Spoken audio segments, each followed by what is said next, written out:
On the morning of July 20th, 1944, Lieutenant Colonel Francis GABRESKI climbed into the cockpit of his P-47 Thunderbolt at an airbase in England. It was his 166th combat mission over Nazi-occupied Europe. At 25 years old, GABRESKI was already a legend among fighter pilots, 28 confirmed kills, America's top ace in the European theater, a name that German pilots had learned to fear. His mission that day was a strafing run flying low over German airfields, destroying enemy aircraft on the ground. It was dangerous work, the kind that had killed many experienced pilots. What Francis GABRESKI didn't know was that in the next 30 minutes, his war would take a turn that would test everything he learned about survival, courage, and endurance. This is not just the story of an ace pilot who shot down enemy planes. This is the story of a son of Polish immigrants from a small Pennsylvania town who proved his American identity in the skies over Europe.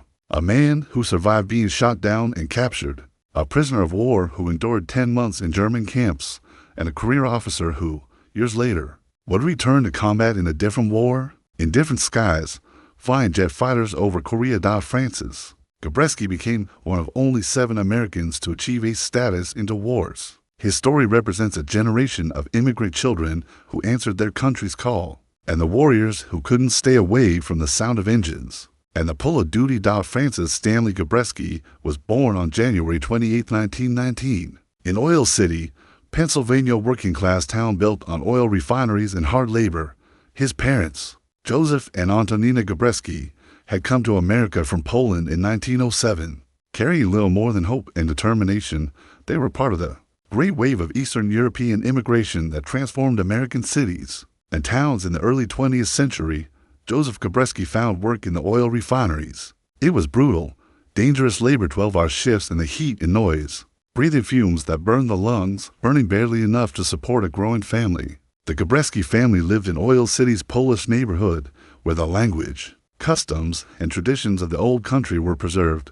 Francis grew up speaking Polish at home, attending Polish Catholic church, eating Polish food, surrounded by the tight-knit immigrant community. But Francis was American-born. He spoke English without an accent. He played baseball, not soccer. He listened to American radio shows and dreamed American dreams. This dual identity, polished by heritage, American by birth, would shape Francis GABRESKI's life in ways he couldn't have imagined as a child. His parents worked hard to give their children opportunities they'd never had. Education mattered. Respectability mattered. Proving that Polish immigrants could succeed in America mattered deeply. Francis was the 4th of 8 children. The household was crowded, noisy, filled with the constant activity of a large family making do with limited resources. Money was always tight. New clothes were rare. Luxuries were non-existent. But there was love, and there was pride. Joseph GABRESKI told his children, "We came to America for you. We work hard so you can have better lives. You honor us by working hard, by being good Americans, by showing this country what Polish people can do." Francis took those words to heart. He was a good student, disciplined and focused. He excelled in mathematics and science. He played football in high school, where his toughness and determination earned respect from teammates and coaches. But what really captured Francis's imagination was flight. In the 1930s, flying was still relatively new and wildly exciting. Barnstormers would come through small towns, performing stunts and offering rides for $1. Francis saw one of these shows when he was 12 years old, watching in awe as the pilot rolled and looped through the sky. From that moment, he knew what he wanted to do with his life. Francis graduated from high school in 1937 and did something remarkable. For a working-class Polish kid from Oil City, he enrolled at the University of Notre Dame. Notre Dame had a significant Polish-American population and was known for giving opportunities to children of immigrants. Francis studied engineering, but what really interested him was the civilian pilot training program, a government initiative to train civilian pilots in case of war. He spent every spare moment at the small airfield near campus. He took his first flight lesson in the spring of 1938, climbing into a small training aircraft with an instructor who showed him the basic stick, rudder, throttle, and the feel of an aircraft responding to your touch. Francis was a natural. He soloed after just 8 hours of instruction, half the average time. Flying felt instinctive to him, like he'd been born to sit in a cockpit. But in 1940, Francis's college education came to an abrupt end. His family could no longer afford the tuition. The Depression had hit the refineries hard, and money was scarce. Francis had to leave Notre Dame and return home. He took a job at a local factory, saving money, trying to figure out his next step. And then, in 1940, he saw a recruitment poster for the Army Air Corps. America wasn't at war yet, but war was coming. Europe was already engulfed in conflict. The Army was expanding, looking for young men who could fly, who could defend American skies if the worst happened. Francis walked into the recruitment office with his pilot's license and his Notre Dame transcript. The recruiter looked at his qualifications and smiled. "Son, we need pilots like you."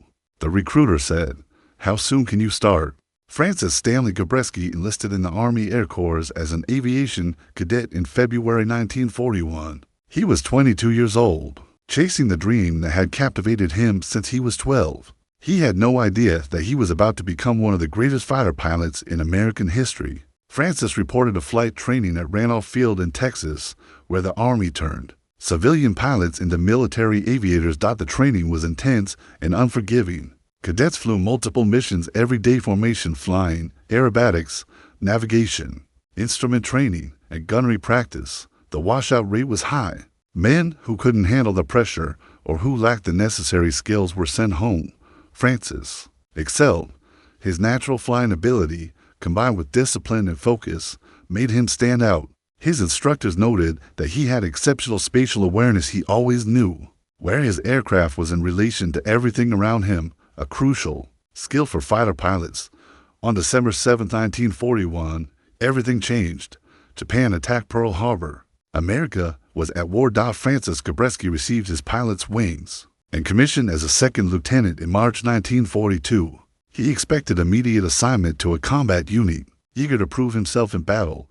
Instead, he was assigned as a flight instructor. In Hawaii, it was a bitter disappointment. While other pilots were being sent to fight in Europe and the Pacific, Francis was teaching new cadets basic flying skills. Important work, certainly, but not what he'd signed up for. For over a year, Francis taught and waited, watching as the war intensified across both oceans. Feeling like he was missing his chance to serve where it mattered most, he requested combat assignment repeatedly. Each request was denied. The Army needed experienced instructors, and Francis was too good at teaching to be transferred. Finally, in late 1942, an opportunity arose. The Army was forming a new fighter group, the 56th Fighter Group, to be equipped with the new P-47 Thunderbolt and sent to England. They needed experienced pilots. Francis put in another transfer request, this time pulling strings and calling in favors. In December 1942, his transfer was approved. Lieutenant Francis GABRESKI was going to war, but first, he made a decision that would change his life. Before shipping out to England, Francis requested a brief assignment with a Polish fighter squadron, serving with the Royal Air Force. These were Polish pilots who'd escaped when Germany invaded Poland in 1939. Men who'd been fighting the Nazis for 3 years already, who had combat experience Francis desperately needed to learn from. The Army approved his request, and in early 1943, Francis joined the Polish 315 Squadron based in England. Those few months with the Polish pilots were transformative. These were hardened combat veterans who'd lost their country, who'd watched friends die, who flew every mission knowing they might never see their families again. They welcomed Francis as one of their own, a Polish American, a son of Poland, come to fight for the same cause. They taught him combat tactics that weren't in any manual. They taught him how to survive. They taught him never fly straight and level for more than a few seconds. Always scan the sky. The German who kills you is the one you don't see. Trust your wingman with your life because he's trusting you with his. When you commit to an attack, commit completely. Hesitation gets you killed. One of the Polish pilots, a veteran named Stanisław, told Francis something he never forgot. In Poland, we have a saying: a falcon flies alone, but geese flying. Formation, you Americans, you have the best planes and the best equipment, but you must learn to fly like geese, not like falcons. Together, you survive. Alone, you die. Francis absorbed everything. He flew training missions with the Poles, learning their tactics, their discipline, their warrior spirit. He was no longer just an American pilot. He was connected to a deeper heritage, to a people who'd been fighting for freedom longer than America had been in the war. In March 1943, Francis joined the 61st Fighter Squadron, 56th Fighter Group, based at Horsham St. Faith in England. He was ready for combat. His commanding officer was Colonel Hubert Hub Zemk, one of the finest fighter leaders in the Army Air Force. Zemk saw something special in GABRESKI: the skill, the determination, the lessons learned from the Polish veterans. GABRESKI, Zemk said after watching him fly, "You've got the touch, now let's see if you've got the nerve." Francis was about to find out. The P-47 Thunderbolt was a beast of an aircraft. It weighed 7 tons, fully loaded, massive by fighter standards. It had a 2,000 horsepower radial engine that gave it incredible speed and diving ability. 850 caliber machine guns gave it devastating firepower, but it wasn't nimble like the German Messerschmitt Bf-109 or Focke-Wulf Fw-190. It couldn't turn. With them in a dogfight, pilots had to learn to use the P-47's strength, speed, power, and toughness while avoiding its weaknesses. Francis GABRESKI flew his first combat mission on April 15, 1943. The mission was an escort for B-17 bombers attacking targets in occupied France. He was nervous, he later admitted, but also intensely focused. Everything he learned from training, from the Polish pilots, from his instructors came together. He flew his position in formation precisely. He scanned the sky constantly. He kept his hands light on the controls, ready to react instantly. The mission encountered no enemy fighters. Francis returned to base without firing a shot, but he crossed a threshold. He was now a combat pilot. Over the next several months, Francis flew mission after mission, escort missions, fighter sweeps, patrols. The missions were long and exhausting, often lasting 3 or 4 hours at high altitude where the cold was intense and oxygen was scarce. He learned the reality of aerial combat, the brief, violent encounters where planes appeared suddenly out of the sun, where you had seconds to make decisions, where a moment's hesitation meant death.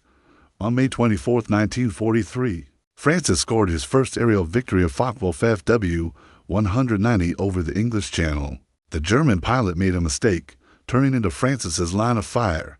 Francis pressed the trigger, felt the P-47 shudder as the 8 machine guns fired, and saw his rounds tear into the German fighter. The Fw-190 trailed smoke and went down into the channel. Francis didn't celebrate. In his mission report, he wrote simply, "1 Fw-190 destroyed." But that night, alone in his quarters, he thought about the German pilot, wondering if the man had gotten out, wondering if he'd survived. War was no longer abstract. It was real, immediate, and deeply personal. Through the summer and fall of 1943, Francis GABRESKI's score steadily increased. 2 confirmed kills, then 4, then 6. Each victory was earned through skill, tactical awareness, and the lessons he'd learned from the Polish veterans.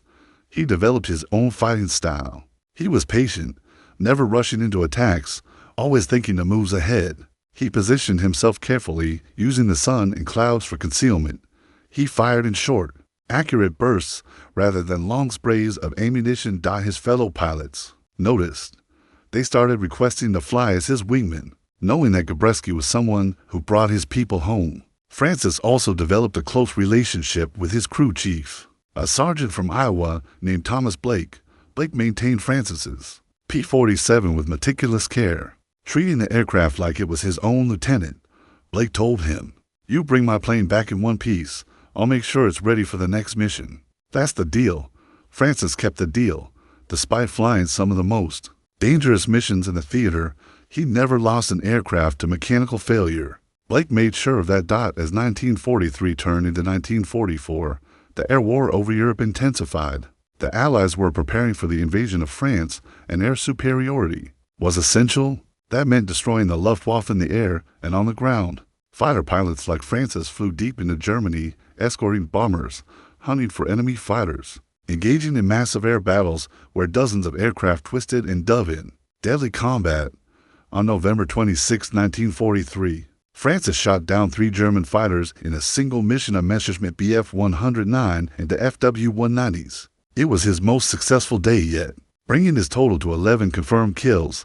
He was becoming an ace among aces, his reputation growing among both American and German pilots. The Germans began to learn his aircraft markings. Intelligence reports indicated that German pilots were being briefed about certain American aces to avoid if possible. GABRESKI was on that list. By June 1944, Francis GABRESKI had been promoted to lieutenant colonel and given command of the 61st Fighter Squadron. He was 25 years old, leading men into combat daily, responsible for the lives of his pilots and the success of their missions.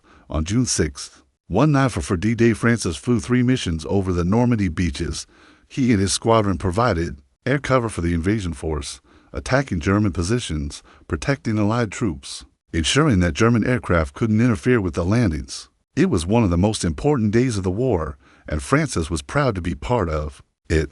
By day's end, he'd flown 9 hours of combat missions, expended all his ammunition multiple times, and helped ensure the invasion succeeded. Through June and July 1944, Francis continued flying missions, now mostly ground attack missions, strafing German convoys, supply lines, and airfields. These missions were extremely dangerous. Flying low and slow made pilots vulnerable to ground fire, and many experienced pilots were lost to lucky shots from German anti-aircraft guns. By mid-July, Francis GABRESKI had 28 confirmed aerial victories, making him America's top ace in the European theater. He'd flown 165 combat missions. He'd been in combat for over a year without being hit. His commanding officer, Colonel Zemk, told him it was time to go home. Francis had done more than his share. He'd earned a rest, earned time away from combat. But Francis asked for one more mission, just one more. Against his better judgment, Zemk agreed. On July 20, 1944, Francis GABRESKI climbed into his P-47 for mission number 166. The mission briefing was straightforward: a strafing attack on a German airfield near Koblenz, Germany. Intelligence indicated the field had several enemy aircraft parked in the open, easy targets. Francis led a flight of 4 P-47s. His wingman was a young lieutenant on his 10th combat mission. The other 2 pilots were experienced veterans. They crossed into France and then into Germany, flying low to avoid radar detection.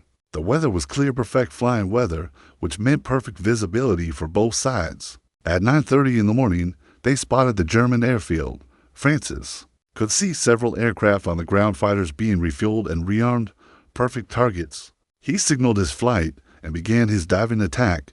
The P-47 accelerated in the dive, the engine roaring, the airframe vibrating. Francis lined up on a parked FW-190, his finger on the trigger, ready to fire. Then he saw the German anti-aircraft guns opening up, dozens of them, streams of tracer fire rising toward the attacking P-47s. Francis fired his guns, saw his round strike the German fighter, then pulled up hard to avoid the ground fire. That's when he made his mistake. In pulling up, he flew too low over the rough airfield surface. The propeller of his P-47, spinning at thousands of revolutions per minute, struck the ground. The impact was violent. The massive propeller blades bent, throwing the engine out of balance. The aircraft shuddered and shook. Francis fought the controls, but the P-47 was mortally wounded. He had seconds to make a decision.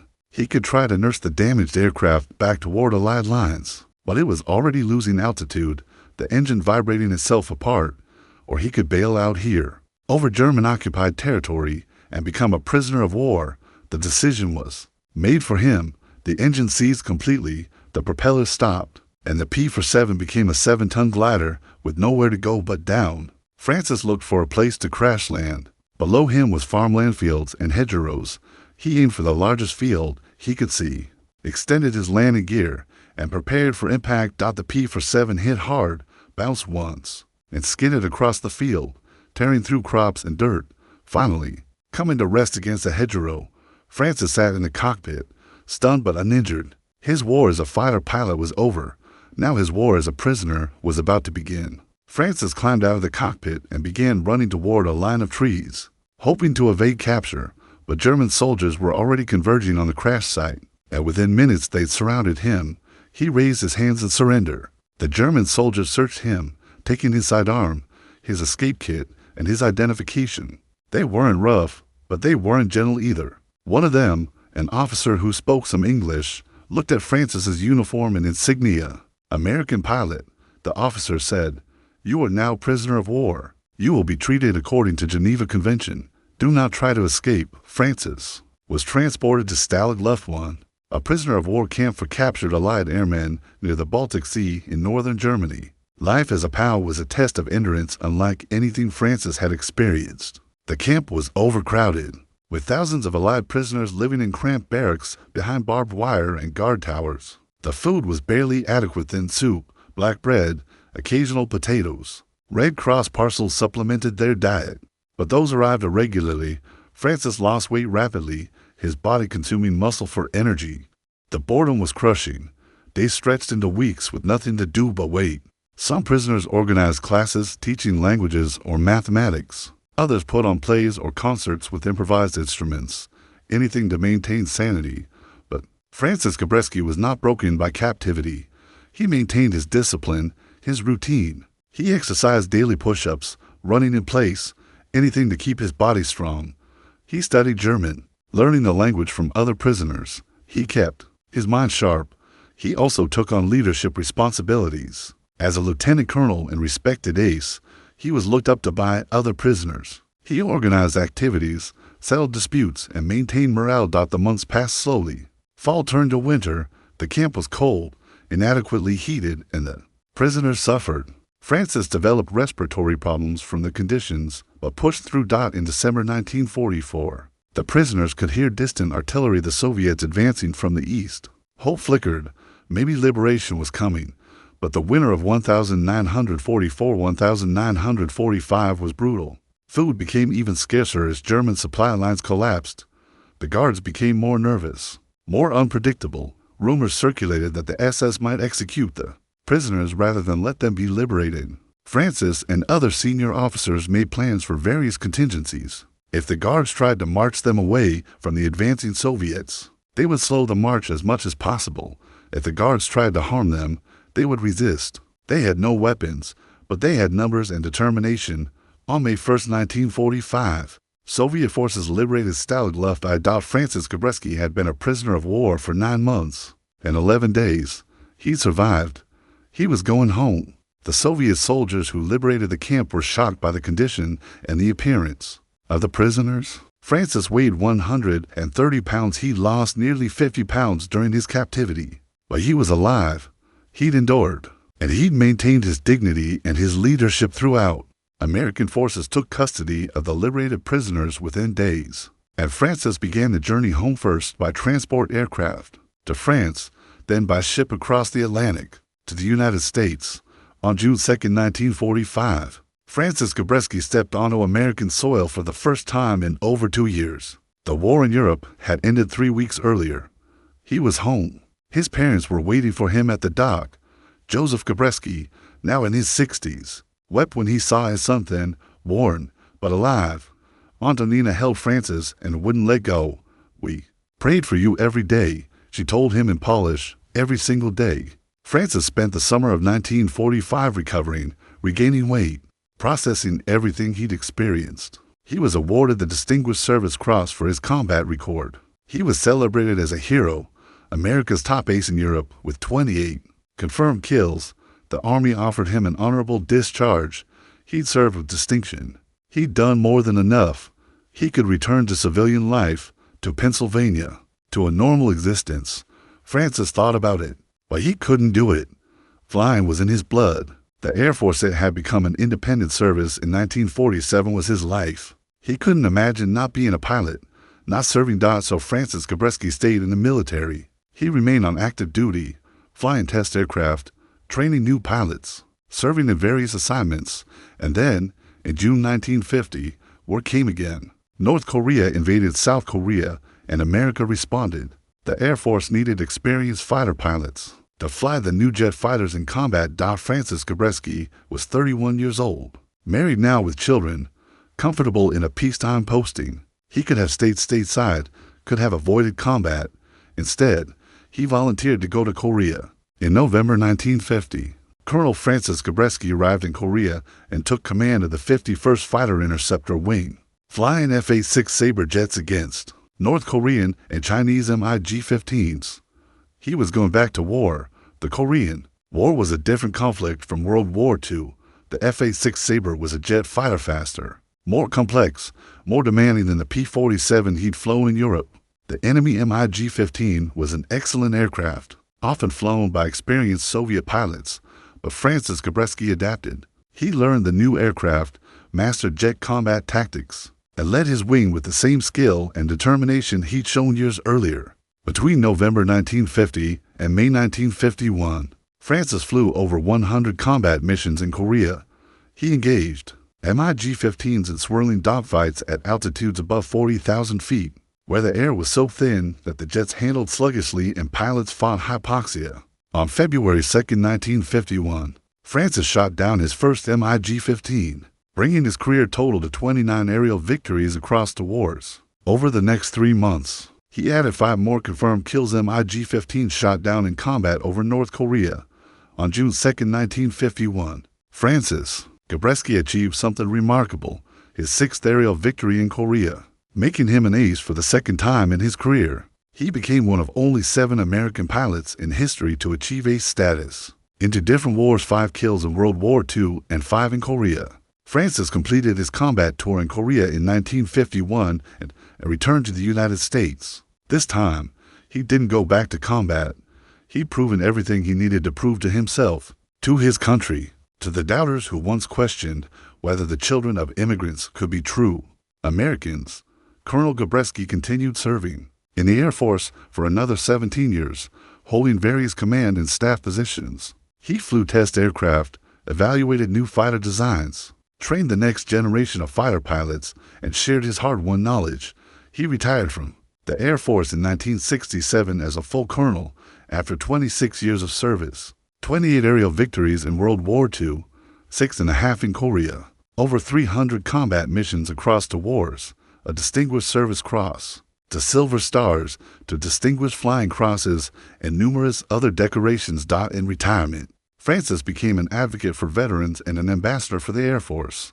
He spoke at air shows, at military academies, at veterans events. He shared his story not to glorify himself, but to honor those he'd served with. He always emphasized the lessons he'd learned from the Polish pilots in 1943, work together. Trust your wingmen, discipline and training save lives. Francis GABRESKI married Catherine Cochran in 1945, and they had 9 children. He was devoted to his family, making up for the time he'd spent away during the war years. According to his children, he rarely spoke about combat at home. He didn't tell war stories at the dinner table. He didn't dwell on the men he'd shot down or the time he'd spent as a prisoner.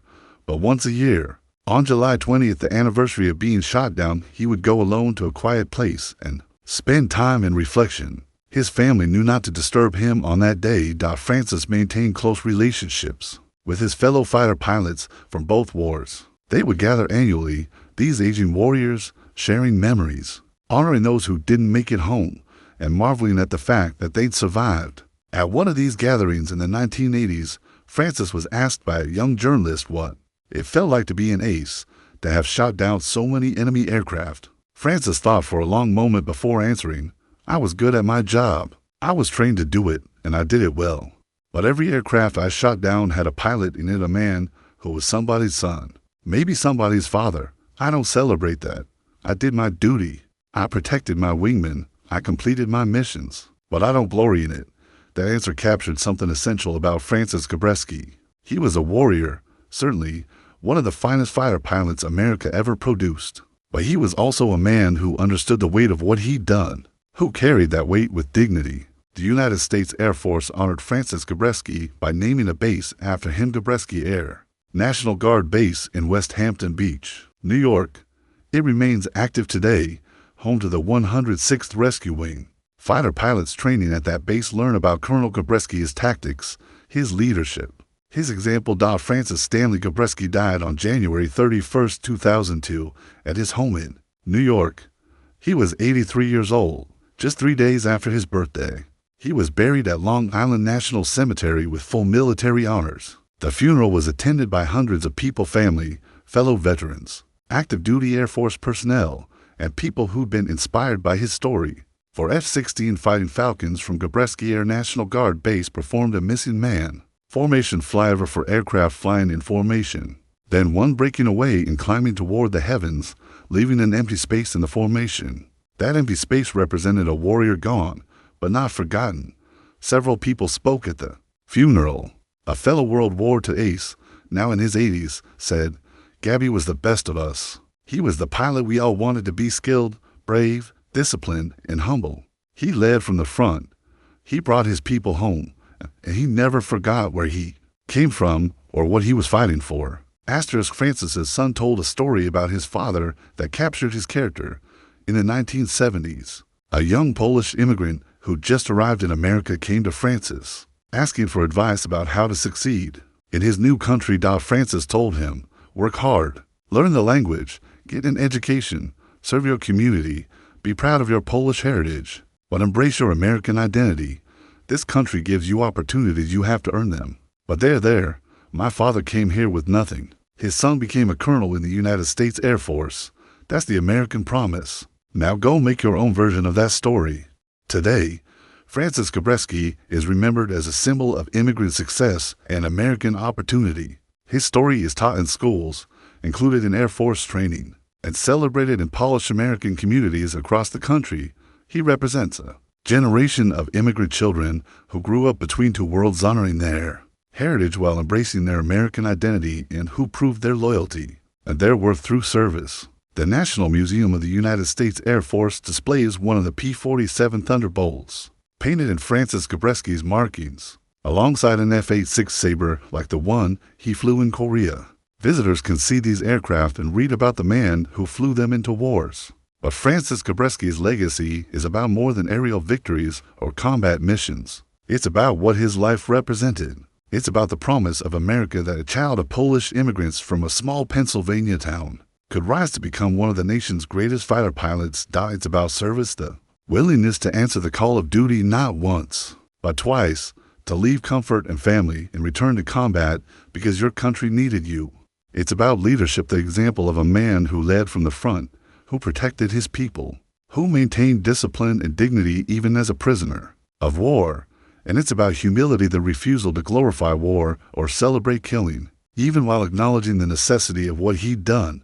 Today, young fighter pilots training at Air Force bases across America study Francis GABRESKI's tactics. They learn about his patience in combat, his tactical awareness, his emphasis on teamwork and mutual support. They learn the lesson he learned from the Polish pilots in 1943, geese flying in formation. Together, you survive. And in Polish American communities, parents tell their children about Francis GABRESKI, about a boy from Oil City, whose parents spoke Polish, who grew up between two cultures, and who proved that American identity is not about where your parents came from, but about what you choose to do with the opportunities America provides. Francis Stanley GABRESKI flew into combat over 300 times across the wars. He shot down 34.5 enemy aircraft.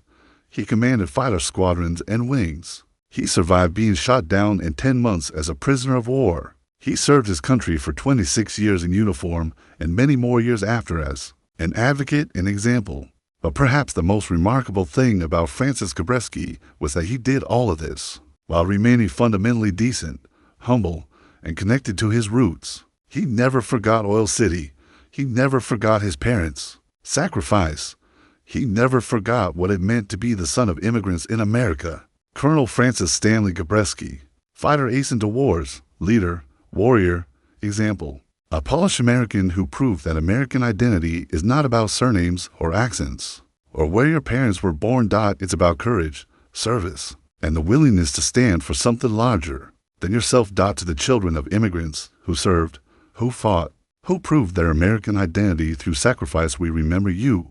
To the warriors who answered the call more than once, who couldn't stay away from the sound of engines and the pull of duty, we honor you. And to Francis Gabby GABRESKI, who flew higher and farther than a boy from Oil City had any right to dream, we thank you. Your service, your example, your dignity, these remain with us. In the skies you flew, in the bases that bear your name, in the hearts of those you inspired, the formation flies on. And though you've broken away and climbed toward the heavens, the space you leave behind reminds us of what you gave, what you achieved, and what you represent.